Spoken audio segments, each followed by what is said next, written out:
Sun Life தொலைக்காட்சி நேயர்கள் அனைவருக்கும் இனிய காலை வணக்கங்கள்.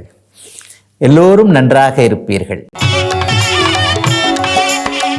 இன்று 22/4/2025 செவ்வாய்க்கிழமை, சித்திரை மாதம் 9ஆம் நாள், நவமி திதி மாலை 6:13 வரை, திருவோணம் நட்சத்திரம் இன்று மதியம் 12:44 வரை. இந்த நாளின் ஒரு சிறப்பு அம்சமாக மிருகசீரிடம், சித்திரை, அவிட்டம் ஆகிய செவ்வாயின் 3 நட்சத்திரங்களில் பிறந்தவர்கள் எல்லோருக்குமே தாராபலமுள்ள நற்பலன்கள் அதிகம் நடக்கக்கூடிய ஒரு சுபயோக நல்ல நாளாக இந்த நாள் அமைந்திருக்கிறது. மேற்கண்ட 3 நட்சத்திரங்களில் பிறந்தவர்கள் தங்களுடைய தொழில், வேலை, வியாபாரம், விவசாயம் போன்ற அமைப்புகளில் ஏதேனும் ஒரு சுப விஷயத்தை முன்னெடுத்து செய்து அதன் மூலமான வெற்றிகள், லாபங்களை அடையக்கூடிய நல்ல நாளாக இந்த நாள் அமையும். அடுத்து 12 ராசிகளுக்கான இன்றைய ராசி பலன்களை பார்க்கலாம். மேஷராசிக்காரர்களுக்கு 5ஆம் அதிபதியான சூரியன் ராசியிலேயே உச்சம் என்கின்ற அதி உன்னத நிலைமையை அடைஞ்சிருக்கிறார். பிள்ளைகளால் கொஞ்சம் சந்தோஷம் வரக்கூடிய நாளாக இந்த நாள் அமையும்.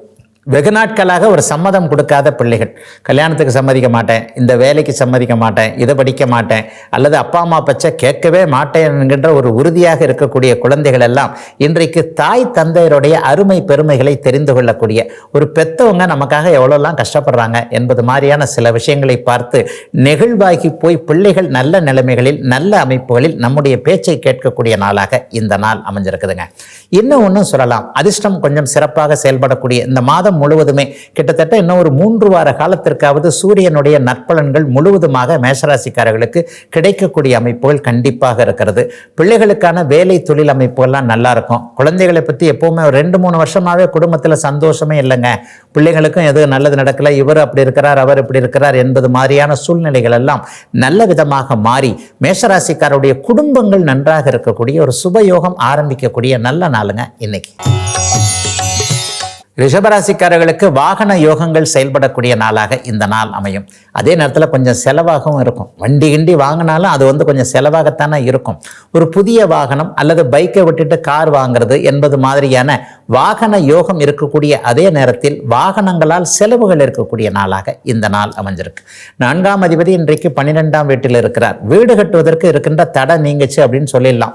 ஒரு ஹவுசிங் லோனு கிடைக்காதவங்க அல்லது ஒரு இடத்த வித்துட்டு தாங்க நான் வீடு கட்டணும்னு இருக்கிறேன், சொந்த ஊரில் ஒரு லேண்ட் இருக்குது, அந்த லேண்டை இந்தான்னு சொல்லிக்கிட்டே இருக்கிறாங்க, ஆனால் அந்த லேண்டை விற்க முடியல, ஏன்னா கடன் வாங்குறது எனக்கு பிடிக்கவே இல்லை, அந்த இடத்தை விட்டு மேற்கொண்டு கையில் வச்சிருக்கிறத வச்சு இங்கே இருக்கிற ஊரில் கொஞ்சம் இடம் வீடு கட்டலாம்னு பார்த்தா அது சரியாகவே வரமாட்டேன் என்கின்ற மாதிரியாக வீடு கட்டுவதற்கு தடையாக இருக்கக்கூடிய ரிஷபராசிக்காரர்கள் எல்லோருக்குமே இந்த வீடு கட்டுவதில் என்ன தடை இருக்கிறதோ, இப்போது நான் சொன்னது ஒரு சாம்பிள் தான், ஆனால் அதற்குள்ளே இருக்கக்கூடிய வில்லங்க அமைப்புகள் எல்லாமே அப்படியே விலகக்கூடிய, வீட்டுக்கு சம்பந்தப்பட்ட கனவுகள் பலிக்கக்கூடிய அருமையான நல்ல நாளாக அமைஞ்சிருக்குங்க. ரிஷபராசிக்காரர்கள் எல்லோருக்குமே வயதிற்கு ஏற்றாற் போல இன்றைக்கு. மிதுன ராசிக்காரர்களுக்கு 3ஆம் அதிபதி 11ஆம் இடத்தில் சூரியன் உச்சமாக இருக்கக்கூடிய சுபயோக நல்ல நாள், மாற்றங்கள் இருக்கக்கூடிய யோக நாள் இன்றைக்கு. 11ஆம் இடம் எப்பொழுதெல்லாம் வலிமையாக இருக்கிறதோ அல்லது 11ஆம் இடத்தில் எப்பொழுதெல்லாம் பாபர்கள் இருக்கிறார்களோ அப்போதெல்லாம் அந்த ராசிக்காரர்களுக்கு நல்லதுகள் நடக்கணும்ன்றது ஒரு விதி. அந்த அமைப்பு இப்போ சூரியனால மிகப்பெரிய அளவில் நல்லா இருக்கு. இன்னும் சூரியன் 3, 6, 10, 11ஆம் இடங்கள்ல நல்லது செய்வார் என்பதும் மிகப்பெரிய ஒரு நல்ல அமைப்பு. அவருக்கு இப்பொழுது சனி தொடர்புகளும் இல்லை என்பதால் தந்தை சார்ந்த விஷயங்கள்ல நல்லவைகள், கவர்மெண்ட் வேலை விஷயங்கள்ல ரொம்ப நல்ல அமைப்பு. நான் எம்டி ஆகணும், வைஸ் சேர்மன் ஆகணும், ஜெனரல் மேனேஜர் ஆகணும், அதற்கு கொஞ்சம் தடை இருக்கு, 3 வருஷமா ப்ரொமோஷன் கிடையல, நான் ஒரு பெரிய ஹெட்டில் இருக்கிறேன், அந்த ஹெட்டுக்கு மேலே ஹெட்டாக வரணும் என்பது மாதிரியாக தலைமை பதவியை எதிர்பார்த்து கொண்டிருக்கின்றவர்களுக்கு மிகப்பெரிய நன்மைகள், லாபங்கள் கிடைக்கக்கூடிய தன்மைகள் எல்லா நிலைமையிலையும் மிதுன ராசிக்காரர்களுக்கு படிப்படியாக மன அழுத்தங்கள் தீரக்கூடிய அமைப்புகள் இப்போது வந்திருக்கின்றன. சகாய ஸ்தானாதிபதி இப்போது வெற்றியில் உச்சமடைந்திருக்கின்றதால் வெற்றி கிடைப்பதற்கு யாருக்கெல்லாம் கொஞ்சம் ஒரு மாதிரியான தடைகள் இருந்ததோ அந்த தடைகள் எல்லாம் நீங்கக்கூடிய சுபகாரியங்கள் நடக்கக்கூடிய நல்ல நாளாக அமைஞ்சிருக்குங்க மிதுனத்தினர் எல்லோருக்குமே இன்றைக்கு. கடகராசிக்காரர்களுக்கு தனாதிபதி 10ஆம் இடத்தில் உச்சத்தை அடைந்திருக்கக்கூடிய அற்புதமான நல்ல நாள் இன்றைக்கு. கடகத்திலையும் பிறந்திருக்கக்கூடிய அந்த பொதுநலவாதிகள்னு சொல்றோம் இல்லையா, பொது வாழ்க்கையில் இருக்கக்கூடிய அரசியல் சார்ந்தோரை அண்டி பிழைக்கக்கூடியவர்கள் எல்லோருக்குமே இன்றைக்கு மிகப்பெரிய முன்னேற்றங்கள் இருக்கக்கூடிய அற்புதமான நல்ல நாளாக இந்த நாள் அமைஞ்சிருக்குங்க. அரசு துறையில் கான்ட்ராக்ட் எடுத்து செயல்படக்கூடியவர்கள், அரசாங்க வேலையை எதிர்பார்த்து பரீட்சை போன்ற அமைப்புகளை எழுதியிருக்கிறவங்க, போன தடவை பரீட்சை எழுதுனாங்க, அரை மார்க்கில் போச்சு, கால் மார்க்கில் போச்சு என்கின்ற மாதிரியாக அரசு வேலைக்குத்தான் போக வேண்டும் என்கின்ற ஒரு கனவுகளில் இருக்கக்கூடிய அத்தனை கடகராசிக்காரர்களுக்கும் கடந்த 2 ஆண்டுகளாக இருந்து வந்த அவ்வளவு விஷயங்களும், நெகட்டிவான விஷயங்களும் அப்படியே பாசிட்டிவாக மாறக்கூடிய சுபமான நல்ல நாளுங்க இந்த நாள். 10ஆம் இடத்துல இன்னைக்கு சூரியன் உச்சமாக இருக்கிறது. நெருப்பு சார்ந்த துறைகளில் இருக்கக்கூடியவர்கள், இபி மாதிரியான கரண்ட்டு, எலக்ட்ரிக்கல் கடை, ஹார்ட்வேர்ஸ் கடை இந்த மாதிரியான வச்சிருக்கிறவங்க எல்லாருக்குமே பெருத்த லாபத்தை இனிமேல் தரும் என்பது ஒரு விதி. கடந்த காலம் போல இல்லாமல் கடகராசிக்காரர்களுக்கு நிகழ்காலம் நன்றாக இருக்கிறது என்பதை கட்டியம் கூறுவதற்கான அத்தனை அமைப்புகளும் உருவாகிவிட்ட நிலையில கவலைகள் இல்லாமல் இருக்கக்கூடிய நாளாக அமைந்திருக்கிறது கடகத்தினர் எல்லோருக்கும் இன்றைக்கு. சிம்மராசிக்காரர்களுக்கு ராசிநாதன் 9ஆம் இடத்தில் உச்சம் என்கின்ற அற்புத மாற்றங்கள் நிறைந்த யோக நாள் இன்றைக்கு. பொதுவாகவே சிம்மராசிக்காரர்களுடைய ராசிநாதன் உச்சத்தை அடைவது என்பது 1 மாதம் மட்டும்தான், அதுவும் இந்த சித்திரை மாதம் மட்டும்தான். சித்திரை மாதம் பெரிய தொல்லைகள் எதுவும் இருக்காது. ஆனால் இந்த ராசிநாதனுக்கு வீடு கொடுத்தவர் நீச்சமாக இருக்கிறது என்பது ஒரு நிலையில தகுதி கரைவு தான். ஒரு 100 ரூபாய் கிடைக்கிற இடத்துல 70 ரூபா தாங்க கிடைச்சது அப்படிங்கிற மாதிரியான சம்பவங்கள் இப்போது நடக்கும். அதாவது 3/4 கிணறு தாண்டுவீர்கள் அப்படிங்கிறத சொல்லிடலாம். முழுக்க எனக்கு இந்த பலன் கிடைக்கணும், ஆனால் அது கிடைக்கல, ஒரு 70% ஓகே, பரவாயில்ல, இதுவே என்னால் சமாளிச்சுக்க முடியுது என்கின்ற மாதிரியாக ஒரு சூரியனுடைய நற்பலன்கள் அனைத்தையும் முழுமையாக நீங்கள் அடையக்கூடிய யோக நாளாக இந்த நாள் அமைஞ்சிருக்கு. உடம்பு நல்லா இருக்கும், கடன் தொல்லைகள் நீங்கும், கவலைகள் இல்லாத ஒரு வேலை தொழில் அமைப்புகள் இருக்கும். ஒரு ஸ்ட்ரெஸ், நிர்பந்தத்தின் அடிப்படையில் தேவையில்லாமல் ஒரு பிடித்தமில்லாததை செய்து கொண்டிருந்த அனைவருக்குமே அது மிகப்பெரிய அளவில் நல்ல விதமாக கை கொடுக்கக்கூடிய ஒரு நல்ல அமைப்பு இப்போது இருக்கு. ஒரு 20 நாளைக்கு சந்தோஷமாகவே இருப்பீங்க. எது எப்படி போனாலும் ராசிநாதன் வலுவாக இருக்கின்ற நாளில் எதையும் சாதிக்கக்கூடிய நல்லவைகள் நடக்கக்கூடிய யோக நாள் சிம்மத்திற்கு இன்றைக்கு. கன்னிராசிக்காரர்களுக்கு 12ஆம் அதிபதியான சூரியன் 8ஆம் இடத்தில் மறைந்து உச்சமாக இருக்கக்கூடிய சுப நாள் இன்றைக்கு. ஒரு பயணங்களின் மூலமான நன்மைகள், எதிர்பாராத அதிர்ஷ்டங்கள் செயல்படக்கூடிய நாளாக இந்த நாள் அமையும். 8ஆம் அதிபதி நீச்சத்தில் இருப்பது ஒரு வகையில் மிகப்பெரிய யோகம் கன்னிராசிக்காரர்களுக்கு. அதே நேரத்தில் 8ஆம் இடத்துல உங்களுடைய நண்பரான சூரியன் உச்சமாக இருப்பது என்பது தொலைதூர நண்பர்களிடமிருந்து நல்ல தகவல்கள், வாய்ப்புகள் வரக்கூடிய அமைப்புகளை காட்டுது. வெளிநாட்டில் இருக்கிற ஒரு நண்பர் ஒரு சான்ஸ் கொடுத்துருக்கிறாரு, ஒரு விசா வாங்கி தரேன்றார், நீ இங்கே வந்துடுறேன், சிங்கப்பூருக்கு வந்துரு, மலேசியாவுக்கு வந்துரு, ஆஸ்திரேலியாவுக்கு வந்துரு என்பது மாதிரியான கிழக்கு திசையில் இருக்கக்கூடிய நட்புகளின் மூலமாக நல்லவைகள் நடக்கக்கூடிய தன்மை. கிழக்கு திசைகளுக்கு போக வேண்டும், படிக்க போக வேண்டும், வேலை செய்ய போகணும், அங்கேயே சிட்டிசனாக இருக்க போக வேண்டும் என்பது மாதிரியான ஆஸ்திரேலியா போன்ற நாடுகளுக்கு, சிங்கப்பூர், மலேசியா போன்ற நாடுகளுக்கு ஏற்றுமதி இறக்குமதி தொடர்புகள் அல்லது வேறு ஏதேனும் கணித ரீதியிலான, சாப்ட்வேர் ரீதியிலான தொடர்புகளை வைத்திருக்கக்கூடியவர்களுக்கு அங்கிருந்து வரக்கூடிய வருமானங்கள் நிலைத்த தன்மையாக, நல்ல தகவல்கள் வரக்கூடிய தன்மை என எல்லாம் நிறைவாக நடக்கக்கூடிய நல்ல நாளுங்க கன்னிராசிக்காரர்கள் எல்லோருக்குமே இன்றைக்கு. துலாம் ராசிக்காரர்களுக்கு லாபாதிபதியான சூரியன் இன்றைக்கு கலத்தர வீட்டில் உச்சமாக இருக்கக்கூடிய கணவனாலோ மனைவியாலோ லாபங்கள் வரக்கூடிய அற்புதமான நல்ல நாள். மனைவியின் பேரில் தொழில் பண்ணக்கூடியவர்களுக்கு இன்றைக்கு சிறப்பான நல்ல லாபங்கள் இருக்கக்கூடிய அமைப்புகள் கண்டிப்பாக உண்டு.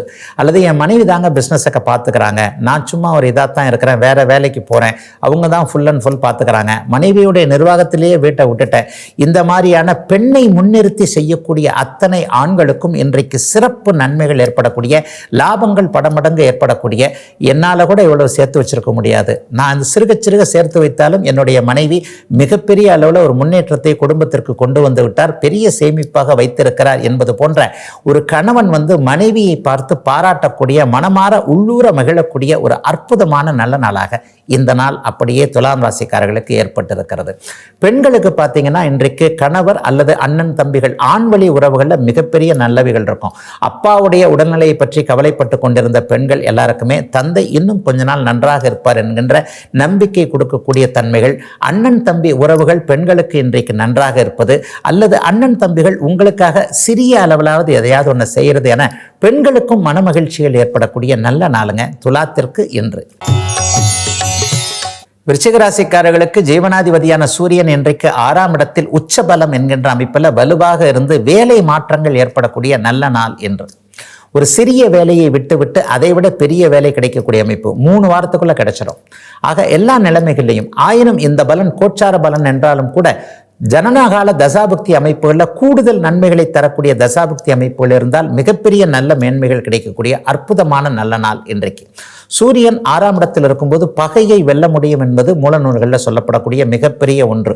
நமக்கு நிகரான பகையாக இருப்பவர்கள், நம்மை விட பெரியவர்களோடு மோதுகின்றவர்கள், அதாவது நான் கொஞ்சமாக தான் இருக்கிறேன், என்னை விட பெரிய பணக்காரர், என்னை விட அதிகாரம் உள்ளவர், ஆனால் என்னை விட எல்லாத்திலையும் உயர்ந்தவர், அவர்கிட்ட நான் மோதித்தான் ஆக வேண்டியிருக்கு, நீயா நானா பார்த்தலான்ற மாதிரி ஒரு மாதிரியாக சண்டையிட்டு கொண்டிருக்கக்கூடிய அனைத்து விருச்சிகராசிக்காரர்களுக்கும் உங்களை விட உயர்வானவர்களை நீங்கள் தோற்கடிக்கக்கூடிய அளவிற்கு உங்களுக்கு எல்லா நல்லதுகளும் கிடைக்கக்கூடிய சுப நாளாக இந்த நாள் அமைஞ்சிருக்குங்க. பகை வெல்லக்கூடிய அதே நேரத்தில் வேலை அமைப்புகளில் சிறிய மாற்றங்கள் இருந்தாலும் கூட அவைகள் எதிர்கால நல்லதற்காக இருக்கக்கூடிய அற்புதமான மாற்றமுள்ள நல்ல நாள் இன்றைக்கு. தனுசு ராசிக்காரர்களுக்கு பாக்கியாதிபதியான சூரியன் இன்றைக்கு பஞ்சமஸ்தானம்னு சொல்லப்படக்கூடிய 9ஆம் இடத்துல வலிமையாக இருந்து கோணங்கள் வலிமையாக இருக்கக்கூடிய சிறப்பு நாள் இன்றைக்கு. அதிர்ஷ்டம் கிடைக்க போகுது. பொதுவாகவே 5, 9 வலிமையாக இருந்தால் வயதிற்கேற்றாற் போல அதிர்ஷ்டங்கள் நிச்சயமாக இருக்கும். எது ஒன்று உங்களை சந்தோஷப்படுத்துமோ அது ஒன்று இன்றைக்கு 20 நாட்களுக்குள்ள அப்படியே நடக்க போகுது. எல்லா நிலைமைகளில் என் பிள்ளை நல்லா இருந்தால் சந்தோஷம், என் மனைவி நல்லா இருந்தால் சந்தோஷம், என்னுடைய கணவன் நல்லா இருந்தால் சந்தோஷம், குடும்பம் நன்றாக இருந்தால், வேலை நன்றாக இருந்தால், நண்பர்கள் நன்றாக இருந்தால் இது என்னை சந்தோஷப்படுத்தும் அப்படின்னு ஒரு ஃபிக்ஸ் பண்ணி வச்சிருப்பீங்க இல்லையா? அந்த சந்தோஷ செய்திகளை அது நன்றாக இருக்கிறது என்கின்ற விஷயங்களை ஒரு 20 நாட்களுக்குள்ள நேராக கேட்கக்கூடிய பார்க்கக்கூடிய அத்தனை அமைப்புகளும் உருவாகக்கூடிய சிறப்பு நன்மைகள் ஏற்படக்கூடிய நாளாக இந்த நாள் தனுசு ராசிக்காரர்கள் எல்லோருக்கும் அமைந்திருக்கிறது.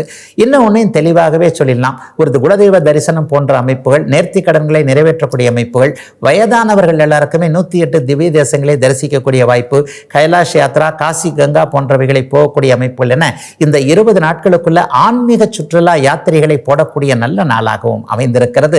தனுசுவினர் அனைவருக்கும் வயதிற்கு ஏற்றாற் போல இன்றைக்கு. மகர ராசிக்காரர்களுக்கு 8ஆம் அதிபதியான சூரியன், சாதகமற்ற தன்மைகளை தரக்கூடிய சூரியன் 4ஆம் இடத்துல உச்சமாக இருக்கக்கூடிய நாள் இன்றைக்கு. பொதுவாகவே சூரியன் உங்களுக்கு வலுப்பெற்றால் சாதகமான தன்மைகளை கண்டிப்பாக தரவே மாட்டார். அவர் கொஞ்சம் ஏதாவது ஒரு இடக்கு மடக்கு மகர ராசிக்காரர்களுக்கு செய்யக்கூடிய அமைப்புகள் இன்னும் ஒரு 20 நாட்களுக்கு உண்டு. என்ன நடக்கும் அப்படின்னு பார்த்தீங்கன்னா, 4ஆம் இடத்தின் தன்மைகளை கெடுக்கும் அமைப்புகளை சூரியன் செய்வார் என்பதால் ஏதேனும் ஒரு நிலையில் வீட்டை அடமானம் வைத்து தொழில் செய்யலாம் என்கின்ற அமைப்பில் இருப்பவர்கள் ஒரு 20 நாட்களுக்கு இதை கண்டிப்பாக தள்ளி போடணும். ஒரு யாருடைய இதையும் கேட்காம இப்போவே போய் பேங்க்கில் அடமானம் வைக்கிறேன், இப்போவே போய் இவருக்கு இதை எழுதி கொடுக்குறேன், அந்தந்த மாதிரி இருக்கிறவங்க இந்த சூரியன் உச்சமாக இருக்கின்ற இந்த சித்திரை மாதம் முழுவதும் அதை தள்ளி வைத்து விட்டு அதற்கு பிறகு வேறொரு நடவடிக்கையை எடுக்க வேண்டிய நாளாக இந்த நாள் அமையும். தூர இடத்தில் இருப்பவர்களுக்கு அம்மாவை பற்றிய எண்ணங்கள் கொஞ்சம் அதிகமாகவே இருக்கும். அம்மா என்ன பண்ணுறாங்களோ, ஏது பண்ணுறாங்களோ, அல்லது அம்மா நம்மகிட்ட எதையும் சொல்லாமல் மறைக்கிறாங்களோ, உடம்பு சரியில்லாமல் தாய்க்கு போச்சோ என்கின்ற மாதிரி தாயை பற்றிய பரிதவிப்பு இருந்தாலும் கூட நல்ல வேளையாக சூரியன் எந்த விதமான அசுபத்தன்மையும் அடையாதனால அம்மாவை பற்றிய கவலைகள் அப்படி ஒன்றும் பெரிய அளவிற்கு இருக்காத ஒரு நல்ல நாள் தான் மகர ராசிக்காரர்கள் எல்லோருக்குமே இன்றைக்கு. கும்பராசிக்காரர்களுக்கு 7ஆம் அதிபதியான சூரியன் 3ஆம் இடத்தில் உச்சம் என்கின்ற நல்ல நிலைமையை அடைந்திருப்பது மனைவி வழி நன்மைகள் கிடைக்கும் அப்படிங்கிறத காட்டுது. உண்மையை சொல்லப்போனால் கும்பராசிக்காரர்கள் கொஞ்சம் ஒரு மாதிரி வாய் விட்டு கேட்காதவர்களாக இருப்பீங்க. எல்லாமே மற்றவங்க நம்ம மனசை புரிஞ்சுக்கிட்டு நடந்துக்கணும் அப்படிங்கிறது தான் உங்களுடைய எண்ணமாக இருக்குமே தவிர எதையுமே அகத்தின் அழகு முகத்தில் தெரியும்னு சொல்லுவாங்க. உங்கள் முகத்தில் எதையுமே கண்டுபிடிக்க முடியாது. அப்படியே கம்முன்னு சாந்தமாக இருக்கக்கூடியவர்கள், எதிலும் பொறுமை நிதானம் காக்கக்கூடியவர்கள், நல்லது நடந்தாலும் கெட்டது நடந்தாலும் அந்த அமைப்பை அப்படியே ஒரு மாதிரி வெளிப்படுத்தாதவர்களாக இருக்கக்கூடிய உங்களுக்கு இன்றைக்கு நீங்கள் விரும்பாமலேயே, நீங்கள் கேட்காமலேயே இருந்தாலும் கூட உங்களுக்கு உதவிகள் தேடி வரக்கூடிய அருமையான நாளாக இந்த நாள் அமைஞ்சிருக்கு. மாமா மச்சான் போன்ற மனைவி வழி உறவினர்களின் மூலமாக ஏதேனும் ஒரு வழிகாட்டுதல்கள் இருக்கக்கூடிய அமைப்பு இன்னும் ஒரு 20 நாட்களுக்குள்ள இருக்கு. பரவாயில்ல, இவ்வளவு நாள் ரொம்ப கஷ்டப்பட்டாரு, கொஞ்சம் தகுதியானவர் தான், இந்த இடத்துல கை தூக்கி விட்டோம்னா கொஞ்சம் டெவலப் ஆயிடுவார் என்கின்ற மாதிரியாக உங்களுக்கு உறவுகளின் மூலமாக நன்மைகள் கிடைக்கக்கூடிய அருமையான யோக நாளாக அமைந்திருக்கிறது. கும்பராசிக்காரர்கள் எல்லோருக்கும் வயதிற்கு ஏற்றாற் போல இன்றைக்கு. மீனராசிக்காரர்களுக்கு நோய் நொடிகளை கொடுக்கக்கூடிய 6ஆம் அதிபதியான சூரியன் இப்போது 2ஆம் இடத்தில் இருக்கிறார். கண் விஷயத்தில் கொஞ்சம் கவனமாக இருக்க வேண்டிய நாளாக மாதமாக இந்த மாதமே அமையும். பொதுவாகவே சூரியன் 2ஆம் இடத்துல வலுவாக, ஜனன ஜாதகத்தில் கூட பாருங்கள், அந்த 2ஆம் இடத்துல அவர் வலுவாக இருந்தால் கண் நோய், கண்ணாடி போடக்கூடிய சூழல். சிறு குழந்தைகளை பாருங்களேன், 8 வயசு 10 வயசு 3 வயசு 4 வயசுலேயே சில குழந்தைகளுக்கு இவ்வளோ பெரிய கண்ணாடி போட்டிருப்பாங்க இல்லையா. இவர்கள் எல்லோருக்குமே பிறந்த ஜாதகத்தில் 2ஆம் இடத்தோடு ஏதேனும் ஒரு நிலையில் பாபத்துவமாக சூரியன் தொடர்பு கொண்டிருப்பார். அப்போ கோச்சார நிலைமைகளில் என்ன பண்ணுவார்னா, இந்த மாதம் இன்னும் ஒரு 20 நாட்களுக்குள்ள மருத்துவ செலவுன்னு எதையாவது ஒன்றா வச்சிருவார். நமக்குத்தான் இல்லை, அவருக்கு மெடிக்கலுக்கு போக வேண்டிய அமைப்பு, ஒரு பட்ஜெட்டை மெடிக்கலுக்கு போற்ற வேண்டியதான் என்கின்ற மாதிரியாக குடும்ப உறுப்பினர்களில் வயதானவர்களுக்கோ அல்லது ஏதேனும் ஒரு நிலையில் சில சூழல்களில் தேவையற்ற வீண் செலவுகளை செய்யக்கூடிய அமைப்புகள் இப்போது 2ஆம் இடத்தில் இருக்கக்கூடிய சூரியனால் இருக்கும். தலை சார்ந்த விஷயங்கள், கண் சார்ந்த விஷயங்களில் கொஞ்சம் அடிக்கடி தலைவலி வர்றது, கண் நோவு வர்றது போன்ற விஷயங்களில், கண்ணில் சிறிய ஏதாவது ஒன்றுனா கூட ஒரு உறுத்துதல் இருந்தாலும் கூட அதை உடனடியாக கவனிக்க வேண்டிய ஒரு நாளாக வரப்போகின்ற 20 நாட்கள் இதில் ஏதாவது ஒன்று நடக்கக்கூடிய நாளாக அமைந்திருக்கிறது மீனராசிக்காரர்கள் எல்லோருக்குமே இன்றைக்கு. இதுவரை 12 ராசிகளுக்கான இன்றைய ராசி பலன்களை பார்த்தோம். அடுத்து ஜோதிட சந்தேகத்திற்கான விளக்கத்தை பார்க்கலாம். இன்றைக்கு நம்முடைய சன்லைஃப் தொலைக்காட்சி நேர கேட்டு இருக்கக்கூடிய ஒரு நல்ல கேள்வி என்ன அப்படின்னா, ஒரே ராசி லக்னத்தில் பிறந்திருக்கிறவருடைய குணங்கள் எப்படி இருக்குங்க ஐயா அப்படின்னு கேட்டிருக்கிறார். உண்மையை சொல்லப்போனால் சில பேர் கலப்பு குணங்களாக இருப்பாங்க, சில பேர் ஒரே மாதிரியான குணங்களாக இருப்பாங்க. சில பேரை பார்த்தீங்கன்னா ஒரு நேரத்தில் சுறுசுறுப்பாக, ஒரு நேரத்தில் மந்தமாக இருப்பாங்க. சில பேர் எப்போதும் கோபக்காரர்களாக இருப்பார்கள். சில பேர் கோபம் வருகின்ற நேரத்தில் தலைகால் புரியாமல் ஆடிவிட்டு அதற்கு பிறகு சாந்தம் உள்ளவர்களாக இருப்பார்கள். ஆனால் இந்த மாதிரி எதுவுமே இல்லாமல் ஒரே ராசி லக்னமாக இருப்பவர்கள் எப்படியும் ஒரே மாதிரியான தீர்க்க அமைப்புகளில் இருக்கக்கூடியவர்களாக இருப்பார்கள். உதாரணமாக கும்பராசி, கும்ப லக்னம்னு வச்சுக்கோங்க. இந்த ராசி என்பது அந்த சந்திரனை குறிக்கிறது. இந்த சந்திரன் கும்பத்தில் அமர்ந்திருக்கக்கூடிய, கும்ப லக்னத்தில் அமர்ந்திருக்கக்கூடிய இந்த சந்திரன் தேய்பிறை சந்திரனாக இருந்தால் அவர் ரொம்பவும் நிதானமாகவும் ஒரு மந்தமான போக்குகளையும் கொண்டவராக கண்டிப்பாக இருப்பார். இதுதான் ஒரே ராசி லக்னத்துடைய தன்மை. ஒருவேளை மேஷ லக்னம் மேஷ ராசியிலே இருக்கிறார். இந்த மேஷ ராசியில் இருக்கக்கூடிய சந்திரன் தேய்பிறை சந்திரனாக இருந்தால் முரடனாக மூர்க்கனாக இருக்கக்கூடியவராக இருப்பார். வேறொரு ராசியாக இருந்தாலும் கூட ராசி தன்மைகள் கண்டிப்பாக இருக்கும். அதாவது ஒரு மனிதனுடைய குணங்களை தீர்மானிப்பது என்பது லக்னமும் ராசியும் லக்னாதிபதியும் இணைந்து அப்படின்னு வச்சுக்கலாம். நமக்கு 2 கை இருக்கு, இந்த கையும் வேலை செய்யுது, இந்த கையும் வேலை செய்யுது. ஒரு கையை மட்டும் வச்சுக்கிட்டு எந்த இடத்துலையும் வேலை செய்ய முடியாது. அதே மாதிரி தான் ஜோதிடத்திலும் 2 அமைப்புகள் இருக்கின்றன, இணை அமைப்புகள். இது மாதிரி லக்னம் ராசி என்பது 2 இணை அமைப்புகள். இந்த 2ம் வேறு வேறாக இருக்கும் பொழுது ஒருவர் கலவையாக இருக்கக்கூடிய தன்மைகள்ல 2ம் ஒன்றாக இருக்கும்போது அந்த லக்னம் ராசியின் தன்மைகளை பிரதிபலிப்பார் என்பதுதான் இந்த நேயருக்கு நான் சொல்லக்கூடிய நேரடியான பதில். ஒரு மிதன ராசி மிதன லக்னமாக இருக்கிறீர்கள் என்று வைத்துக் கொள்வோம். மிதன ராசி என்பது ஞான ராசி என்று சொல்லுவோம். அதாவது படிக்காமலேயே மேதைகளாக இருக்கக்கூடியவர்கள் மிதனம் சார்ந்த அமைப்புகளில் பிறந்தவங்களா இருப்பாங்க. லக்னாதிபதி புதனாகவோ புதனுடைய அமைப்புல லக்னாதிபதி இருந்தோ மிதன லக்னத்தில் பிறந்தோ மிதன ராசியில் பிறந்தோ இருப்பார்கள். ஆக இங்கே ஒளிச்சந்திரன் ஒவ்வொருடைய ஒளி அமைப்புகளை பொறுத்து தான் இங்கே பலன்களே இருக்குது. அதுக்காக தான் தேய்பிறை வளர்பிறைன்னு பிரித்து சொல்றேன். வளர்பிறை சந்திரனாக பௌர்ணமிக்கு பக்கத்தில் இருக்கக்கூடிய சந்திரனாக மிதனத்தில் அமர்ந்து அங்கேயே லக்னாதிபதி தொடர்பு கொண்டிருந்தால் இவர் அதீத ஞானம் கொண்டவராக இருப்பார். கல்வி அறிவை குறிக்கக்கூடியது கன்னியாக இருந்தாலும் ஞானத்தை குறிக்கக்கூடியது, 2க்கும் வித்தியாசம்ன்றது உங்களுக்கு நல்லா தெரியும். சில பேர் படிக்காத மேதைகளாக இருக்கிறார் இல்லையா. ஒருவர் 10வது வகுப்பு கூட படித்திருக்க மாட்டார், ஆனால் 10 மொழி பேசுவார். ஒருவர் பெரிய டிகிரிலாம் வச்சிருப்பாரு, ஆனால் இங்கிலீஷ் பேசுறதுக்கு தடுமாறுவார். ஆக இந்த மாதிரியான கல்வி அறிவு என்பது வேறு, பட்டறிவு ஞானம் என்பது வேறு என்பது சொல்லுகிறார்கள் இல்லையா. இந்த மாதிரியான ஞானத்தை குறிக்கக்கூடிய மிதுன வீடு ஒளிபுருந்திய சந்திரன் வலுவாக இருக்கும் பொழுது அவர் மிகச்சிறந்த புத்திசாலியாக இருப்பார் என்பதே உண்மை.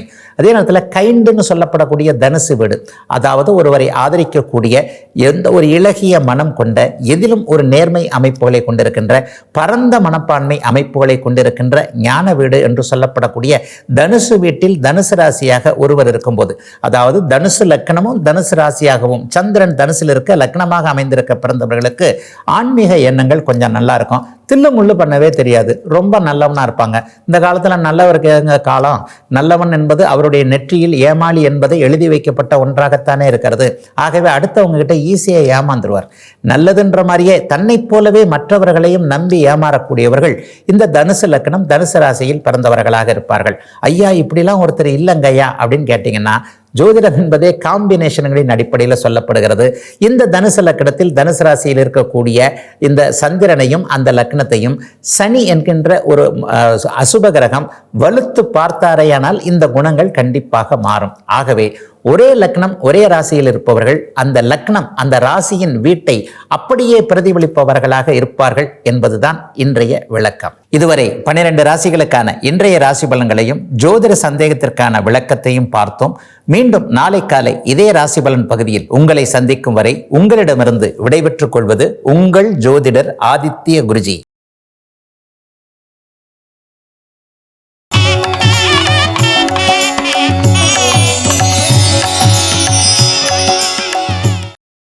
இன்னும் பல வீடியோக்களை காண சன் லைஃப் சேனலை சப்ஸ்கிரைப் பண்ணுங்க.